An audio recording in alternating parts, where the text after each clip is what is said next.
Hi viewers, welcome to this session on modern functions of commercial banks. మనం గత క్లాసుల్లో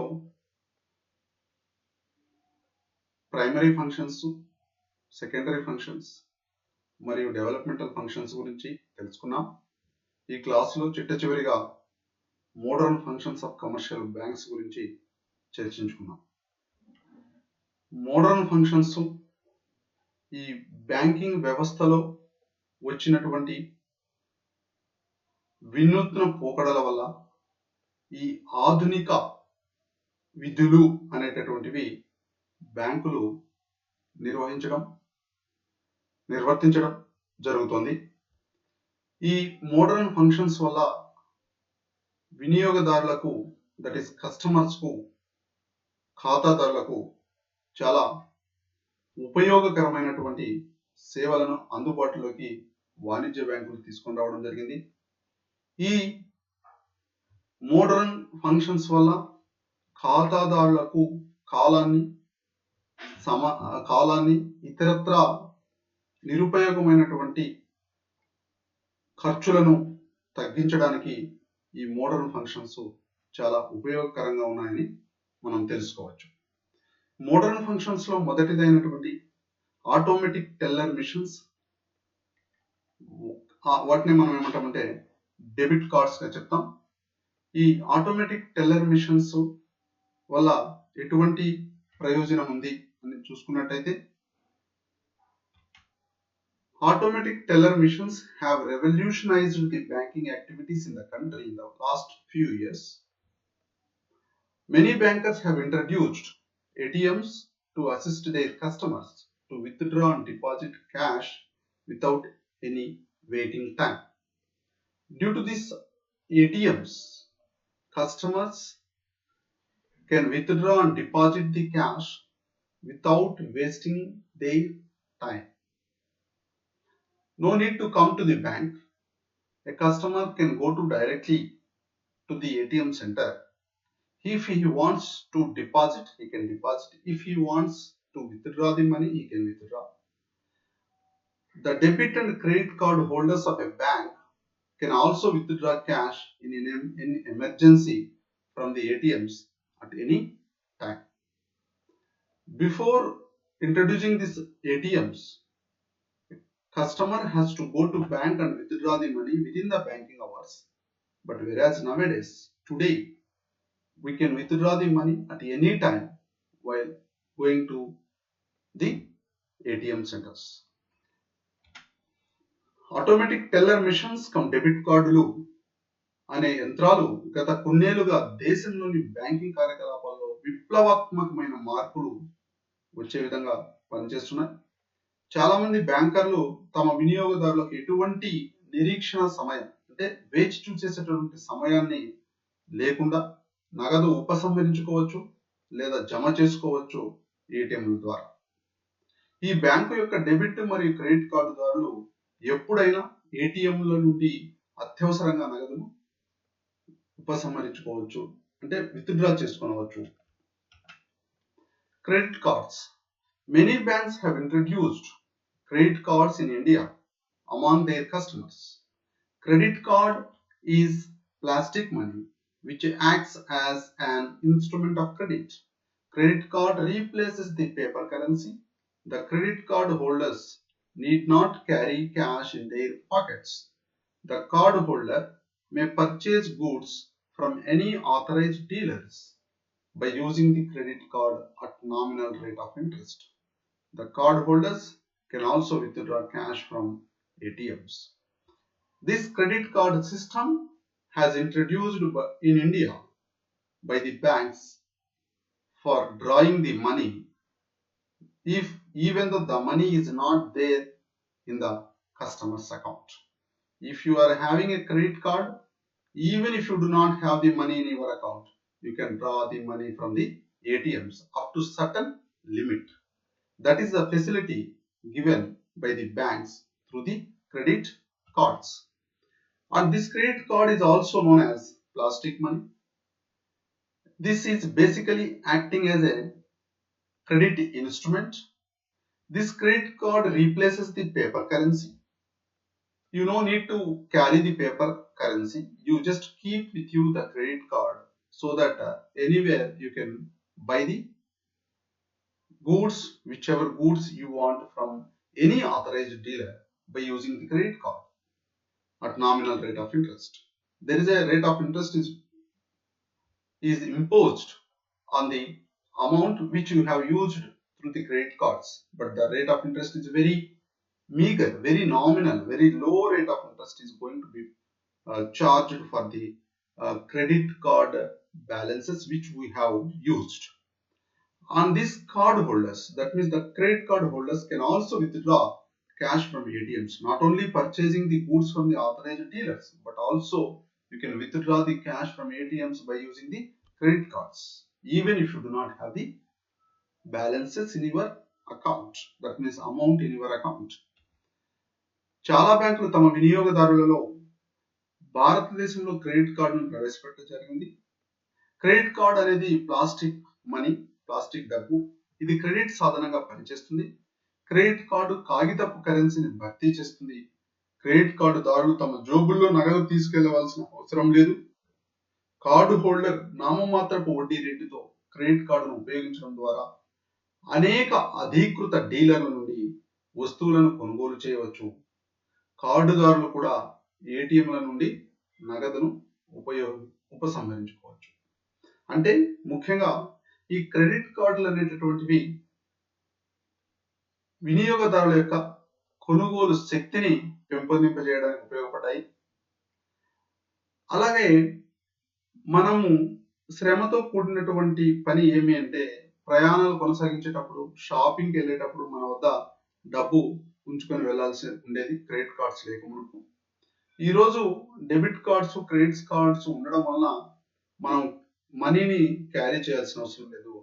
ఈ క్రెడిట్ కార్డ్ని క్యారీ చేస్తే మనం మన వస్తువులు ఏమి కొనాలనుకున్న మార్కెట్లో ఈ కార్డ్స్ను ఉపయోగించి కొనుగోలు చేయవచ్చు. అందుకే ఈ క్రెడిట్ కార్డ్ అనే దాన్ని ప్లాస్టిక్ మనీ అని కూడా అంటారు.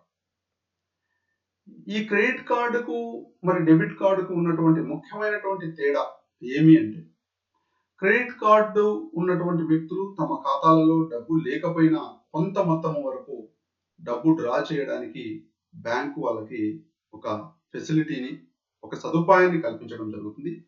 డెబిట్ కార్డు, ఏటీఎం కార్డు అని మన దగ్గర ఉంటుంది. ఇటువంటి ఏటీఎం, డెబిట్ కార్డు ద్వారా మన ఖాతాలలో డబ్బు ఉన్నప్పుడు మాత్రమే మనము డబ్బుని విత్డ్రా, దట్ ఈస్ ఉపసంహరించుకోవచ్చు, లేకపోతే మనం డబ్బుని డ్రా చేసుకోలేము. కాకపోతే ఈ క్రెడిట్ కార్డు అనేటటువంటిది కొంత మొత్తం వరకు 1,50,000 ఎంతో ఆ బ్యాంక్ ఇచ్చినటువంటి కొన్ని కండిషన్స్ వల్ల అంత మొత్తం వరకు నువ్వు ఆ క్రెడిట్ ను ఉపయోగించుకొని వస్తువును కొనుగోలు చేయవచ్చు, లేదా ఇతరత్ర కార్యకలాపాలకు ఏటీఎం నుంచి డబ్బు డ్రా చేసుకుని నువ్వు వాడుకునే అవకాశాన్ని కల్పించడం జరుగుతుంది. అయితే ఇలా వాడుకున్నటువంటి మొత్తం మీద కొంత తక్కువ వడ్డీ రేటుతో చార్జ్ చేసి మనం వడ్డీ బ్యాంకుకు చెల్లించాల్సిన అవసరం ఉంటుంది. ఇది క్రెడిట్ కార్డ్స్ యొక్క ప్రాముఖ్యత. Mail transfer and telegraphic transfer. Mail and telegraphic transfer is a method of sending money from one place to another place by using the letter that is mail. ఈ మెయిల్ అండ్ టెలిగ్రాఫిక్ ట్రాన్స్ఫర్ అనేటటువంటి పద్ధతి ద్వారా mail ను ఉపయోగించి ఒక ప్రదేశం నుండి మరొక ప్రదేశానికి డబ్బు పంపడానికి ఇది ఉపయోగకరంగా ఉంటుంది. The mail transfer is possible only when the sender and the receiver both are having bank accounts in the same bank but are at different branches. This mail transfer is possible when the sender, that means who is sending the money, that is called as a remitter, and the receiver who is getting the money, that is a remittee, both are having the bank accounts of the same bank. That means both should have the same bank but at different branches. SBI accounts both has to have, but both are having their SBI branch accounts at different places. If that is the case, then that is this mail transfer and telegraphic transfer is possible. Generally, no charges are charged by bank for mail transfer. ఈ mail transfer మరియు telegraphic transfer లో పంపిన వారు రిమిటర్ మరియు receiver, రిమిటీ ఇద్దరు ఒకే bank లో bank ఖాతాను కలిగి ఉండి వివిధ ప్రదేశాల్లో కలిగి ఉన్నప్పుడు మాత్రమే మెయిల్ ట్రాన్స్ఫర్, మెయిల్ బదిలీ సాధ్యమవుతుంది. కానీ వివిధ శాఖలలో సాధారణంగా మెయిల్ బదిలీ కోసం బ్యాంకు ఎటువంటి ఛార్జీలు కూడా వసూలు చేయదు. Telebanking. Telebanking is increasingly used as a delivery channel for marketing of banking services. A customer can do entire non-cash related banking over the phone anywhere and at any time. Automatic voice recorders or ID numbers are used for rendering telebanking services, which have added convenience to the customers. Telebanking is increasingly used as a delivery channel for marketing of banking services. Banking యొక్క సేవలను marketing చేయడం కోసం ఈ టెలిబ్యాంకింగ్ అనేటటువంటిది delivery channel గా ఉపయోగించబడుతుంది. ఒక customer ఎక్కడి నుంచి అయినా ఎప్పుడైనా ఫోన్ ద్వారా నగదు రహిత బ్యాంకింగ్ కార్యకలాపాలకు చేసుకోవచ్చు. If the transaction is related to cash, it is not possible to conduct through the telebank. If the transaction is not related to the cash, you can conduct non-cash related activities through the telebanking. ఆ టెలిబ్యాంకింగ్ లో ముఖ్యంగా రెండు రకాలు వాడుతుంటాం. అది automatic voice recorders, AVR system అంటాం, లేదా ID numbers ఉపయోగించి టెలిబ్యాంకింగ్ సేవలను అందించడానికి ఉపయోగిస్తారు. ఇవి వినియోగదారులకు సౌలభ్యంగా ఉండడం జరుగుతుంది. Internet banking.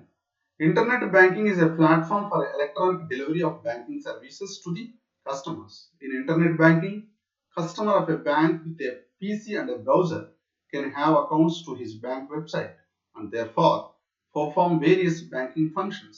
Thus, he can avail the bank services from anywhere and at any time. Through this internet banking facility, this is an electronic delivery form of banking services.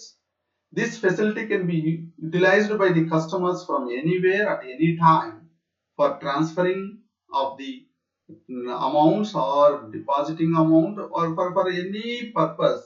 You can have a PC and browser with the internet facility. You can do it anywhere from anytime through the bank website.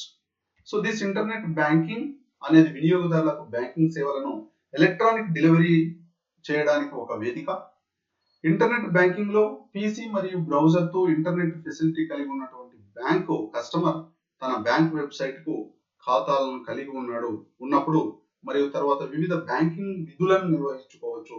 తద్వారా ఖాతాదారుడు ఎక్కడి నుండి అయినా మరి ఎప్పుడైనా bank సేవలను పొందడానికి అవకాశం ఉంటుంది.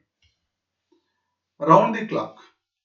The modern banking system facilitates performing of basic banking transactions by customers round the clock globally. Worldwide, 24 hours into 7 days a week, banking services are made possible. Due to this internet technology, this banking is providing and performing the basic banking transactions to the customers round the clock globally. Worldwide, 24 hours into 7 days a week, banking services are made possible due to the technological innovations which are happened in the banking system. ఆధునిక banking వ్యవస్థ ప్రపంచవ్యాప్తంగా గడియారం చుట్టూ ప్రాథమిక banking లావాదేవీలు నిర్వహించడానికి వీలు కల్పిస్తుంది. దట్ మీన్స్ గడియారం చుట్టూ అనగా 24 గంటలు ప్రపంచవ్యాప్తంగా మరియు 7 రోజులు వారం 7 రోజులు అంటే 24x7 బ్యాంకింగ్ సేవలు సాధ్యమవుతున్నాయి.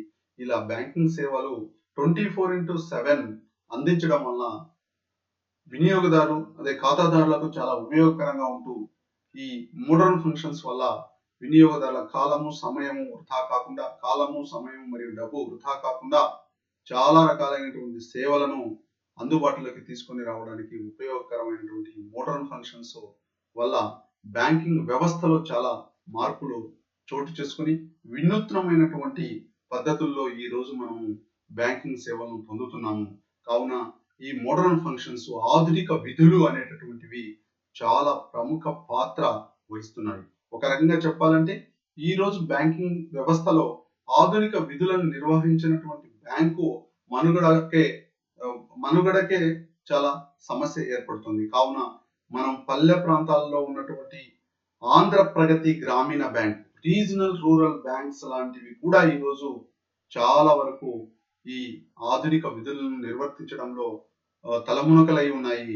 ఆధునిక విధులు నిర్వర్తించడం కోసం వివిధ రకాలైనటువంటి ఇంటర్నెట్ ఫెసిలిటీస్ అందుబాటులోకి తీసుకుని వాళ్ళు మాన్యువల్ నుంచి వర్చువల్ ఎలక్ట్రానిక్ ఫామ్లోకి ట్రాన్స్ఫార్మ్ కావడానికి ప్రతి బ్యాంకు కూడా ప్రయత్నిస్తుంది. అలా ప్రయత్నించినటువంటి బ్యాంకు ఈ వ్యాపార బ్యాంకింగ్ వ్యాపారంలో మనుగడ కొనసాగించడం అసమంజసం.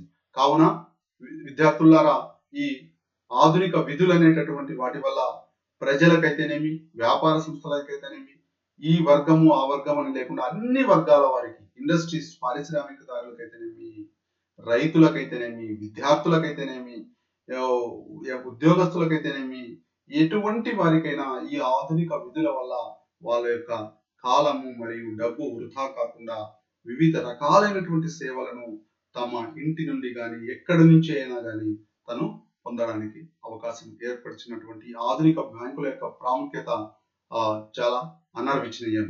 కావున విద్యార్థులారా, మీరు ఈ primary functions, secondary functions, developmental functions, modern functions తో మొత్తం 4 ఫంక్షన్స్ ని మనం ఈ రోజు క్లాస్ తో పూర్తి చేయడం జరిగింది. విద్యార్థులారా, ఈ ముందు చేసినటువంటి వీడియోస్ అన్నింటినీ మీరు పూర్తిగా చూసి అవగాహన కల్పించుకొని ఎగ్జామ్ లో మీరు ఈజీగా ఈ పాయింట్స్ గుర్తుపెట్టుకొని బాగా రాయడానికి అందుబాటులోకి ఇంగ్లీష్ మరియు తెలుగు మీడియంతో సహా ఒకే స్లైడ్ లో మీకు తీసుకొని రావడం జరిగింది. మీరు ఇంగ్లీష్ లో అర్థం కాకపోతే ఇక్కడ ఉన్నటువంటి తెలుగు టాపిక్స్ ని చదువుకొని అర్థం చేసుకుని మీరు సొంతంగా ఎగ్జామ్ లో ఓన్గా బాగా రాస్తారని ఆశిస్తూ ఈ వీడియోను చూసినందుకు మీకు అందరికీ ధన్యవాదాలు తెలియజేస్తూ ఇంతటితో ముగిస్తున్నాను. Thank you.